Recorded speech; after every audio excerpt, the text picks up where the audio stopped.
بسم اللہ الرحمن الرحیم۔ السلام علیکم اذان گرامی قد، ایک بہت ہی معلوماتی ویڈیو لے کر آپ کے سامنے حاضر خدمت ہو۔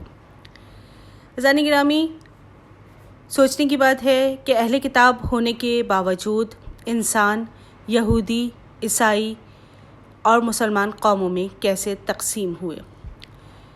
یہ تفرقہ شروع ہوا ہے حضرت ابراہیم کے بعد، جن کو ہم ابو الانبیاء یعنی نبیوں کا باپ بھی کہتے ہیں۔ حضرت ابراہیم خلیل اللہ کے دو بیٹے حضرت اسماعیل علیہ السلام اور حضرت اسحاق علیہ السلام تھے۔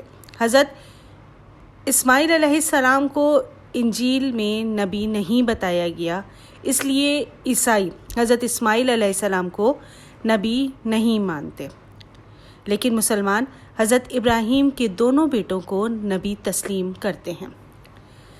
عزیزان گرامی، نبوت کا یہ سلسلہ حضرت اسحاق سے چلتا ہوا ان کے بیٹے حضرت یعقوب علیہ السلام اور حضرت یعقوب کے بیٹے حضرت یوسف علیہ السلام تک پہنچا۔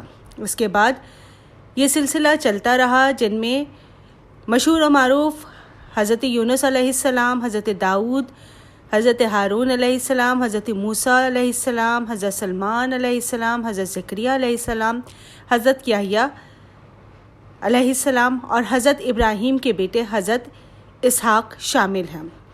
اور اسی نسل میں سے یعنی حضرت سلمان کی اولادوں میں سے جناب مریم بھی ہیں، جن کے نام پر قرآن میں سورہ مریم بھی نازل ہوئی اور جن کے بیٹے حضرت عیسیٰ علیہ السلام ہیں۔ جیسا کہ آپ لوگ جانتے ہیں کہ حضرت عیسیٰ علیہ السلام بن باپ کے پیدا ہوئے، اسی لیے یہودیوں نے انہیں پیغمبر ماننے سے انکار کر دیا اور ان پر نازل ہوئی کتاب انجیل کو بھی ماننے سے انکار کر دیا، اور جنہوں نے انہیں مانا وہ قوم عیسائی کہلائی۔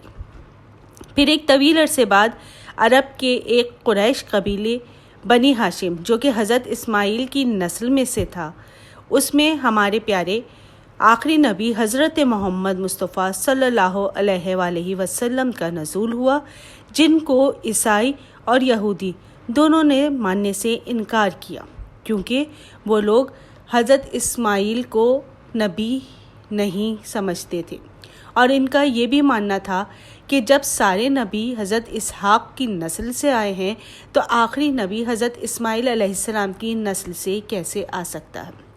آج کی یہ ویڈیو ہم یہیں ختم کرتے ہیں۔ اگلی ویڈیو میں ہم حضرت محمد مصطفیٰ صلی اللہ علیہ وآلہ وسلم کا مکمل شجرہ بیان کریں گے۔ اگر آج کی یہ معلوماتی ویڈیو آپ لوگوں کو پسند آئی ہے تو لائک کریں اور چینل کو سبسکرائب کریں۔ شکریہ۔